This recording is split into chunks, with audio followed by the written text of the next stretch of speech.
À tous, bonjour à tous, c'est un anime vidéo. Aujourd'hui, une nouvelle vidéo. Euh, j'ai créé le jeu le plus pay, pay de win du monde. Euh, pour voir si ça rapporte. Voilà. Sur le jeu que j'ai créé dans cette vidéo. Un jeu qui est très probablement le jeu le plus pay to win du monde. Et qui a rapporté beaucoup d'argent, on peut le dire. Carrément, à la fin, je me suis mis à vendre le rôle admin hyper cher. Et ça s'est vendu. Il y a un mec qui a acheté le mode admin à 40 balles. En fait, c'est parce que pay to win, ça veut littéralement dire payer pour gagner en français. C'est des jeux où le talent, les réflexes et l'intelligence ne servent absolument à rien face à un mec qui a une carte bleue. Alors évidemment, les jeux qu'ils sont ne le disent pas. Au contraire, ils utilisent tout un tas de techniques secrètes pour l'être sans que ça se voit. Et pour vous soutirer un maximum d'argent. Pour comprendre exactement comment ils font et à quel point ça fonctionne, on va développer de A à Z un véritable jeu bourré d'achats qu'on testera en live avec des milliers de joueurs connectés en même temps. On est 2000 sur Twitch. Avant de vous expliquer Ok, bon. le concept parfait que j'ai trouvé pour avoir une grosse boutique remplie d'achats utiles, il faut que je vous montre les 3 grands piliers qu'ont les plus gros jeux pay to win, et donc que je vais devoir respecter. Le premier, c'est qu'il faut qu'on instaure une monnaie premium. Vous savez, ce sont par exemple les gemmes dans Clash of Clans ou les V-Bucks dans Fortnite. C'est une monnaie qu'on est obligé de payer avec. Ouais, bon, c'est un petit peu... Oui, bon, on va pas revenir sur ce sujet, mais voilà. Avec du vrai argent. Alors vous comprendrez tout à l'heure pourquoi c'est important de créer une monnaie séparée. Évidemment, ça joue sur un trait psychologique. Le deuxième pilier, c'est qu'il faut qu'on crée une frustration temporelle. Il faut que obtenir une amélioration, un équipement, etc., ça demande du temps. Même de plus en plus de temps au fur et à mesure que le joueur progresse. Ça va frustrer le joueur qui a besoin d'attendre pour avoir de la dopamine et donc qui voudra passer ce temps en... Après, ouais, bon. La dopamine, c'est un truc qu'on a très souvent, mais on va pas se mentir. Bon, il y a des jeux que t'as pas de dopamine. GTA 6, je vais vous dire, j'ai pas de dopamine, par exemple. C'est tout. utilisant la monnaie premium. Enfin, il faut des objets exclusifs et surtout cheatés, qu'on se le dise. Il faut que certaines fonctionnalités puissantes ne soient accessibles qu'en payant. C'est ce qui rendra le joueur plus fort, plus beau, etc. par rapport aux autres joueurs. Vous savez, ceux qui payent pas, la plèbe. C'est horrible cette vidéo. En tout cas, c'est ce qui va remplir l'ego du joueur. En disant tout ça, je suis sûr que beaucoup d'entre vous ont en tête des jeux mobiles qui cochent toutes ces cases. Vous comprenez l'envers du décor, c'est bien. Et justement, moi aussi, ça m'a donné une idée de jeu parfaite. Euh, alors, au cas où, si je voyais pas encore dit, tout ce mois et tout le mois prochain, je fais encore des React. Après, la React va un petit peu se calmer. Enfin, il y en aura pas trop, mais voilà. Et ça commencera les jeux vidéo parce que j'ai envie de commencer du gaming aussi. Pour vraiment réunir un petit peu des... Pour casser un petit peu le mode YouTube, ça veut dire faire un seul plan, soit du gaming, soit de... Enfin, bref. Faire ça en faisant du contenu, bah, un petit peu de tout, quoi. Les jeux pay to win, on en retrouve partout, que ce soit sur mobile, sur Roblox, même des serveurs Minecraft sont pay to win. Et c'est en réfléchissant à ces derniers que j'ai été inspiré. Imaginez si on s'amuse à créer un genre de Minecraft 2D multijoueur où miner des blocs est extrêmement lent. Ça inciterait les gens à payer pour pouvoir miner plus vite. Même certains blocs seraient carrément tellement stylés avec des mécaniques, etc. qu'on les retrouverait uniquement dans la boutique. Genre des téléporteurs, des tapis roulants, etc. Et derrière, les joueurs posséderaient un monde à eux, entièrement vide, où ils pourraient poser leurs blocs. Ils pourraient créer des maisons, des parcours, etc. et flexer auprès des autres joueurs qui pourraient rejoindre leur monde. Pour compléter cette idée, ma deuxième inspiration, c'est les jeux en ligne comme Blablaland ou Habbo Hotel. En gros, c'était des jeux jouables en ligne et tout reposait sur le social. Les gens y jouaient surtout pour se parler entre eux, il y avait des bulles de discussion qui apparaissaient. tout naturellement, on va faire pareil. Et donc, vu que le social, ça devient un peu un fil rouge, on peut s'amuser à vendre des skins, des gadgets pour embêter les autres joueurs, ou même des choses encore plus vicieuses. Ce que je vous ai décrit, c'est le jeu qu'on va développer et tester ensemble dans cette vidéo. Et je lui ai déjà donné un nom, Pay to Play. Je suis pas peu fier du nom, puis au moins les gens comprennent direct quand ils se connectent à quoi faut s'attendre. J'ai demandé à Luna, ma graphiste, de créer un petit logo que je trouve vraiment très stylé. Et là déjà ça m'inspire, on commence à voir les premières pièces pour créer un jeu de fou. On va pas perdre de temps, je vais commencer à créer la base pour que vous puissiez vous aussi vous projeter. Pour créer ce projet, on va devoir gérer les paiements des gens avec une société et gérer l'administratif qui en découle comme les factures. C'est obligatoire, légalement il faut une société. Peut-être qu'en parlant de ça, je réveille du stress chez certains. C'est là que Legal Place, le partenaire de cette vidéo, intervient. Legal Place vous accompagne dans toutes vos démarches administratives à partir de 0 €. Oui, et ça, de la création de votre société jusqu'à sa gestion comptable si vous le souhaitez. Et c'est un service que j'aurais adoré connaître lorsque j'ai créé Sandblock, mon studio de jeu. Je vous montre comment j'aurais pu le créer facilement avec leur outil. On va créer le Pay to Play Studio par exemple. Je clique juste ici. Ensuite, il faut sélectionner le domaine d'activité, le capital social, le nombre de personnes et le statut. Si jamais vous n'êtes pas sûr du statut qu'il vous faut, vous pouvez cliquer ici et ils vous guideront. Ou bien, vous pouvez sélectionner la comptabilité et vous aurez un appel avec un comptable pour vous conseiller. Et enfin, l'adresse. D'ailleurs, même si vous n'avez pas de local pour votre entreprise, Legal Place peut la domicilier chez eux. Après ça, il n'y a plus qu'à choisir parmi les 3 packs de création d'entreprise. Et comme je vous l'ai dit, c'est à partir de 0 €. Vous aurez juste à payer les frais de greffe obligatoires. Donc à ce prix-là, autant le faire en étant accompagné. Une fois que c'est rempli, ils reviendront vers vous avec quelques questions pour valider votre dossier et il sera validé en moins de 24 heures. Par la suite, si vous souhaitez être accompagné sur tout ce qui est dépôt de capital, compte pro ou comptabilité, Legal Place peut encore une fois vous aider et à des prix hyper compétitifs. C'est des prix qui sont possibles grâce à leurs très nombreux clients, puisqu'aujourd'hui, ils ont plus de 300 000 entreprises accompagnées. N'hésitez pas à vous lancer plus sereinement avec eux et surtout, pensez à utiliser mon code ION15 pour profiter de 15% sur l'ensemble de leurs services. Je suis désolé, je suis pas sponsor, mais bon, autant écouter ces sponsors et bon, c'est pas pour 2 minutes de perdu dans une vidéo que c'est bon.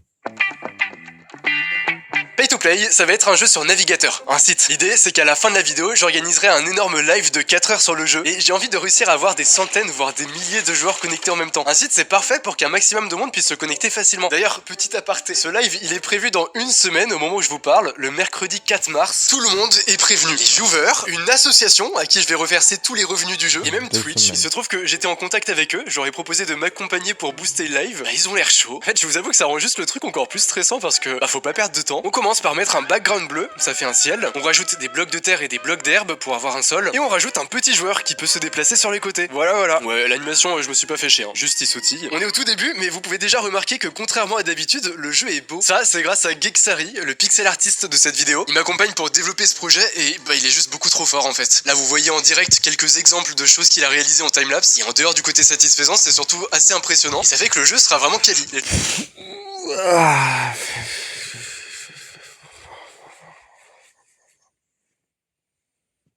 Je vous ai dit après,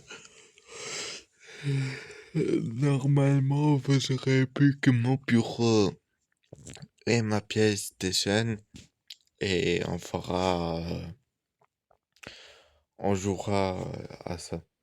Gens en auront pour leur argent. Je vais essayer de lui rendre hommage en rendant le terrain un peu plus intéressant que ça. On va rajouter d'autres blocs naturels comme du feuillage, du bois, de la pierre, etc. Et on va récupérer un algorithme de génération de terrain 2D sur internet. Oui, on trouve de tout sur internet, mais ça va surtout faire en sorte qu'on puisse générer des montagnes, des lacs, des forêts, tout ça de manière automatique pour que le monde soit un peu infini. Et ça nous donne ce rendu. C'est déjà agréable de jouer dessus, je trouve qu'on vient à peine de commencer. Il y a déjà quelque chose. À vrai dire, c'est aussi pour ça que j'ai choisi de faire un jeu 2D, hein, ça va beaucoup plus vite. Mais là voilà, on a déjà notre terrain principal où les joueurs pourront s'amuser à récolter des blocs et ils pourront ensuite s'amuser à les mettre dans leur monde à eux. Il manque un dernier petit détail, en vrai j'y pense pour que ça fasse vraiment fini. Il s'agit de ça, un background. En gros ça rajoute des petites montagnes en fond avec un petit effet parallaxe. C'est très simpliste mais en vrai ça rajoute de la profondeur. Et ça c'est assez important du fait que le jeu est juste 2D. Et là on peut déjà implémenter la première mécanique de Pay to Win. On va rendre le cassage des blocs extrêmement lent, presque chiant. Regardez, j'ai implémenté une petite barre de progression pour qu'on comprenne que c'est pas un bug si ça prend du temps. Casser de la pierre ça prend 35 secondes, casser du feuillage ça prend 15 secondes. Autrement dit, si vous voulez vous faire une petite maison chez vous, il va falloir farmer pendant plus d'1 heure, sauf si vous payez. La prochaine étape, c'est rajouter une interface.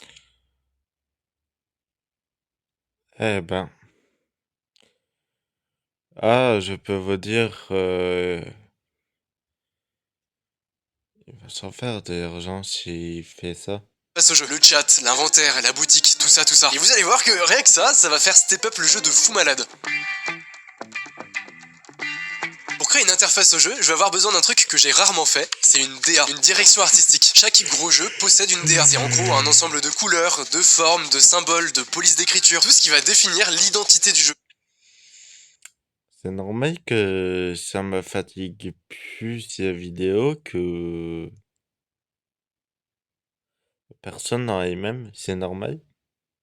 J'aurais pu faire ça à la schlag, mais l'idée que les gens vont payer du vrai argent fait que j'ai envie que ça soit vraiment propre. Vous vous rappelez de Luna, notre graphiste? Elle a créé le logo du jeu, mais entre temps, elle a aussi créé toute la DA du jeu. Bon, y a pas 36 000 éléments, mais on retrouve déjà un background vert qu'on pourra utiliser pour la page de connexion par exemple, mais aussi dans les visuels de communication pour annoncer le live et le jeu. Vous les voyez en direct, je trouve ça vraiment trop cool. On a un style avec des bords un peu arrondis, un effet 3D, une police un peu pixel art qui matche bien avec le style du jeu, et même les couleurs sont assez originales, je trouve que ça rappelle un peu Minecraft et donc le concept du jeu. Sans perdre plus de temps, j'ai répliqué la DA dans l'interface. Comme vous pouvez le voir, c'est ce qui est présent en bas de l'écran du jeu. C'est un menu statique et dedans on retrouve d'abord le chat du serveur dans lequel on peut envoyer des messages. Ça affiche aussi les messages des joueurs présents sur notre écran. Et en plus de ça, ça fait apparaître des bulles de discussion au-dessus des joueurs. Comme ça on peut voir visuellement qui parle. On prévoira aussi des modérateurs aussi parce que je sens qu'il y aura des dingueries. À côté on retrouve un système d'inventaire avec des catégories. Il y aura les blocs que possède la personne ici. Là il y aura les gadgets un peu fun. Là des potions qui feront des effets comme miner plus vite. Et enfin des skins ici. À cet endroit c'est des statistiques et des options. Il y a même un sous-menu classement des joueurs qui ont le plus dépensé dans le jeu. Ça s'affiche en cliquant ici. Et en gros bah forcément c'est Aucun payeur pour le moment. pour maximiser Ouais, la c'est compétition, normal. je regarderai ce menu en live. Et enfin, on a le bouton des différents menus. Celui-ci permet de se rendre dans notre monde à nous, qui par défaut est vide. Enfin, il y a quand même 3 blocs de bedrock. Et comme vous pouvez le voir, ici, les joueurs pourront rejoindre le monde des autres. Tout s'affichera ici. En live, je pourrais m'amuser à visiter le monde des gens, jouer à leur parcours ou noter leur maison. Il y a moyen que ça soit grave fun. Le bouton le plus important, c'est évidemment celui-ci. Je suis désolé, je suis tranquille sur les React pour l'instant. Juste ce soir doit sortir 3 vidéos. Demain doit sortir une vidéo. Mardi 2 vidéos. Enfin bref, c'est un truc non-stop. Si je peux, je sortirai tout ce soir, mais c'est pas sûr. Boutique. Et ça, je vais vous le montrer un peu plus tard parce qu'il va falloir qu'on l'optimise à fond. On va utiliser des dark patterns et des astuces pour que les gens dépensent. Maintenant, la chose essentielle qui manque, c'est le social. Tout simplement parce que si le jeu était solo, bah les gens paieraient pas. Les gens ont besoin de montrer aux autres leur création. Tout le fun repose là-dessus. C'est trop important.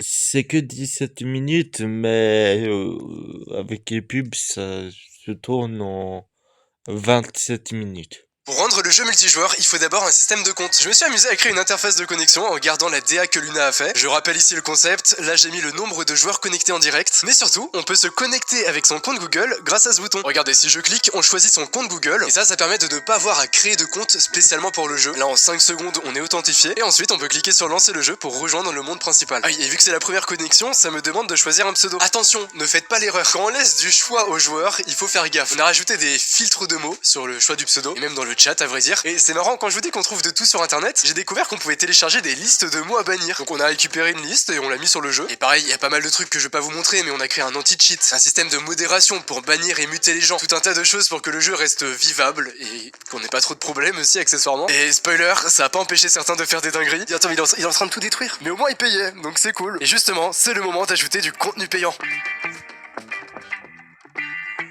J'ai énormément d'idées de choses à vendre et ce qui est cool, c'est qu'en rajoutant des choses dans la boutique, c'est comme ça qu'on va étoffer le jeu en contenu disponible, le rendre à la fois intéressant et toxique. Voici notre menu pour la boutique. Pour l'instant, il est vide. Et la première chose que je vais mettre tout en haut, c'est un système pour acheter des points. Je veux pas que les gens achètent directement les items contre des euros. Si je mets un gadget comme une bombe à 8 euros par exemple, bah la personne va se dire mentalement que 8 euros c'est le prix d'un kebab et peut-être que ça vaut pas le coup. Pour que ça soit moins évident, on va passer par une monnaie virtuelle intermédiaire, les points. C'est la monnaie virtuelle du jeu. Regardez, comme sur les jeux mobiles, il y a plusieurs packs. Vous pouvez avoir des points des 1 euro, mais plus vous payez beaucoup d'un coup, plus les points reviennent moins chers à l'unité. C'est une remise sur quantité assez classique. En plus, vous pouvez voir que j'ai mis de gros montants en points. Ça donne l'illusion de faire une bonne affaire. Et en vrai, l'idée derrière aussi, c'est que j'aimerais que quelqu'un qui dépense juste 1 euro puisse quand même s'amuser autant qu'un mec qui dépense beaucoup plus. Genre qu'il puisse acheter des petits gadgets à quelques centimes, quoi. Et regardez, j'ai connecté Stripe. Si je clique sur acheter, on a une page Stripe qui s'ouvre. C'est en fait un prestataire de paiement qui permet de gérer les achats de manière sécurisée. Comme ça, c'est pas moi qui m'occupe de traiter les cartes bleues, etc. Je me retire une grosse pression niveau sécurité. On peut dès à présent simplement rajouter un premier item à acheter avec ces points. Par exemple, une potion de minage. Rappelez-vous, on a créé un problème tout à l'heure. Miner, c'est long, c'est chiant. Et bien maintenant, on va vendre la solution, une potion de minage qui vous fait casser beaucoup plus vite pendant 30 minutes. Voici ce que ça rend dans la boutique. On a un bouton acheter et moi-même j'ai un engrenage parce que mon compte est admin, ça me permet de modifier le prix en direct. Grâce à ça, pendant le live, je pourrais adapter le prix des objets. Je pourrais les baisser ou les augmenter selon les ventes pour maximiser notre rentabilité. Ah, vous pouvez le dire, hein, c'est vraiment une vidéo capitaliste. Ça, c'est un item parmi des centaines qu'on va rajouter dans tout un tas de catégories. Et on va continuer d'exploiter des mécaniques humaines tout aussi vicieuses. À commencer par monétiser l'ego des gens. C'est la faiblesse de l'homme, on a envie d'être le centre de l'attention, d'être vu comme le plus fort, le plus classe. Non. Non. Non. C'est que tu te trompes. Non. Et donc on va jouer de ça. Bon, à chaque fois je vous montre des exemples d'ajouts, je vous montre pas tout sinon ça serait bien trop long. Je vous laisse quelques surprises à découvrir dans le live de la fin. Mais le plus évident c'est déjà de vendre des skins. Ça c'est le skin par défaut, on peut être soit un homme ou une femme. Mais si vous voulez ressembler à Root, la magnifique mascotte de cette chaîne, pour vous démarquer des autres... Moi sur YouTube, je n'essaye pas d'être le meilleur. Moi les gens ils s'abonnent pas. Moi,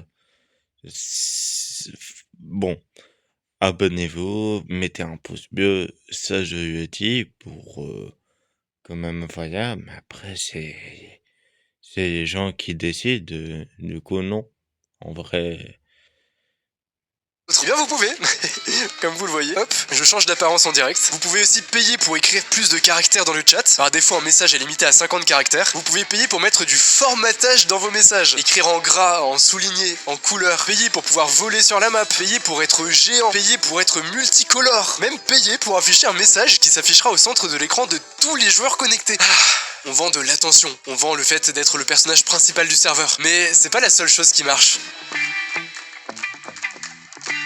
Sur internet, une autre chose qui fait vendre, c'est la toxicité. Pour attirer encore plus l'attention des autres joueurs, vous pouvez avoir envie de les faire chier. Faut dire les termes, hein. Et bien pour ça, vous retrouverez des fumigènes qui se lancent sur la map et cachent la vue avec des particules de fumée, des potions pour kick les joueurs, voire même les bannir, des potions pour manipuler un joueur et lui faire dire ce qu'on veut. Ça va créer des conflits, ça. On peut faire même pleuvoir sur le serveur parce que Dieu sait que c'est chiant. Ou encore activer la nuit pour qu'on voit plus rien. Et même des coussins péteurs. Ouais, non, là, je crois qu'on manquait d'inspi à ce stade, je vous avoue. Et surtout, vous retrouverez des bombes qui cassent.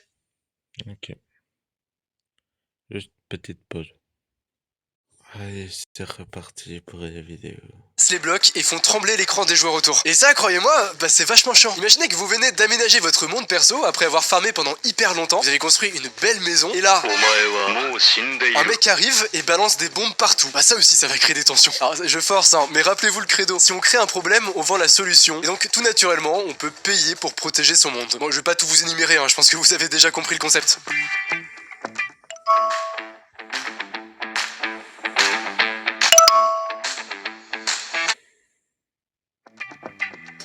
Le gameplay repose sur du build et donc la chose classique à vendre pour évoluer plus vite, c'est des blocs et des décorations. Il y en aura pour tous les budgets. Les pauvres pourront faire des maisons en dirt et les riches pourront faire ce genre de trucs. Normalement là le monteur a mis une maison tirée du live si le jeu a fonctionné. En gros il y a des blocs classiques pour construire et décorer sa base et il y a des blocs qui ont des mécaniques, des toiles d'araignée pour ralentir, un ressort pour faire rebondir, de la lave qui tue les joueurs et les fait respawn, des téléporteurs, des échelles. Les gens ont toutes les cartes en main pour créer de petites jumps et je pourrais les tester en live. Et enfin on a rajouté peut-être la goutte de trop.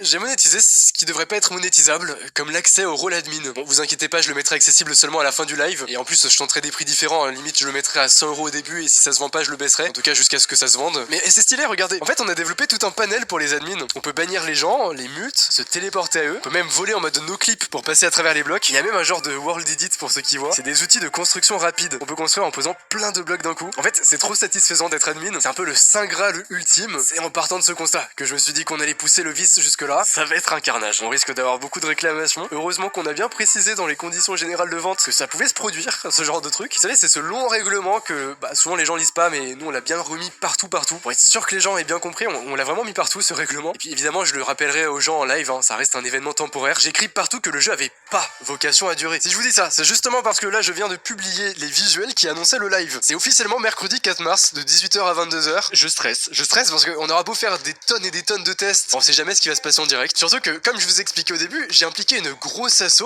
qui va même passer pendant le live parce que je voulais faire quelque chose d'ambitieux et un minimum utile. Ouais. Ah ouais, avant que certains commencent à penser que je vais m'en mettre plein les poches avec ce concept, sachez que je vais pas garder un seul euro de cette expérience. J'ai proposé à l'association Make-A-Wish France de leur reverser l'intégralité des revenus du jeu. C'est une association qui œuvre. Bon, c'est déjà bien, mais bon.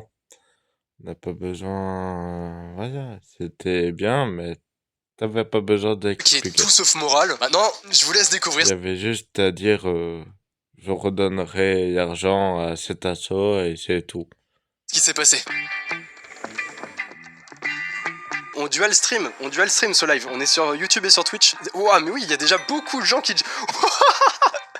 Ah oui, on est déjà beaucoup trop. Oh, c'est trop bien. Je vais m'amuser à aller de base en base. On va voir s'il y a des gens qui ont commencé à construire des trucs. C'est Oh, le mec a commencé à construire. Il a 4 blocs de dirt. Et sachant que je crois qu'un bloc de dirt, il faut au moins 15 secondes pour l'avoir, c'est-à-dire qu'il a mis 2 minutes. Ça, c'est beau les constructions ici. C'est vous qui avez fait les maisons. Et le problème du spawn en plus, c'est que si vous avez pas de blocs, vous pouvez pas vous enfuir facilement. Genre, vous êtes obligé d'acheter des blocs pour essayer de partir ou d'acheter le fly parce qu'on peut acheter le fly. Allez, toupi touti. Ah, c'est beau. Alors, il a acheté des trucs, hein, parce que le coffre, on est obligé de l'acheter pour l'avoir. Si je me trompe dans le saut, je tombe dans la lave, et si jamais je me trompe pas et que je sors pas à temps, ça me fait avancer dans le pic et je meurs. Vous voyez un peu les mécaniques de gameplay qu'on peut faire? On peut faire un vrai Mario Bros. Hein. Ah, il est trop bien son monde à Yukio. Il a même mis des panneaux. Vous avez vu, il y a un système de panneaux où on peut écrire des trucs. Je sais pas combien d'argent t'as mis dans le jeu, Yukio, mais je vois que t'as mis de l'argent. Je crois qu'il a dû mettre 5 euros si tu veux la stat. Ouah, le mec, il est en géant. 1160 blocs. Mais ça va être une dinguerie son monde. What? Mais c'est super beau ce que t'as fait. Kiff Miro. Ah, c'est excellent. Il y a un mec qui a pensé qu'il allait pouvoir se give des coins en me faisant dire une commande. Mais non, ça serait trop facile. Là, il y a des tapis roulants. Ensuite, on prend un téléporteur. On va là, il y a des ventilateurs. Je suis mort. A few moments later. Bien. La caverne de route, c'était ça. Quoi? Oh, mais sa monde a été explosé par les bombes. Oh non, c'est horrible, j'ai trop de la peine. Il y a des gens qui font des feux d'artifice en mode let's go, on a tout détruit. Trop cool. Oh non, c'est horrible. C'est vicieux comme jeu quand même, c'est vicieux. Comme d'habitude, on va pouvoir parler stats. Je vous mets à l'écran le nombre de joueurs différents qui ont joué au jeu. Et déjà, un énorme merci à vous tous, vraiment c'est trop incroyable. Et voici la tant attendue somme d'argent qu'on a réussi à générer. Il y a eu pas mal d'achats la première heure, mais la deuxième heure, on a fait l'erreur de vendre la potion pour bannir pas assez cher. Et donc, les gens n'osaient plus payer par peur d'être bannis. À ça s'ajoute un gros problème technique qu'on a eu. On n'arrivait pas à débannir les gens, la base de données était en PLS, et donc ça a fait qu'il y a clairement eu moins d'achats. J'ai trop le seum, on a clairement poussé le vice du pay to win trop loin, ça s'est retourné contre nous. Merci infiniment d'avoir rendu ce projet possible, c'est trop bien. C'est vraiment... Allez, bon. Je mets un pouce bleu quand même pour la vidéo. Et comme d'habitude, à tantôt pour une nouvelle vidéo. Bye bye. Ciao.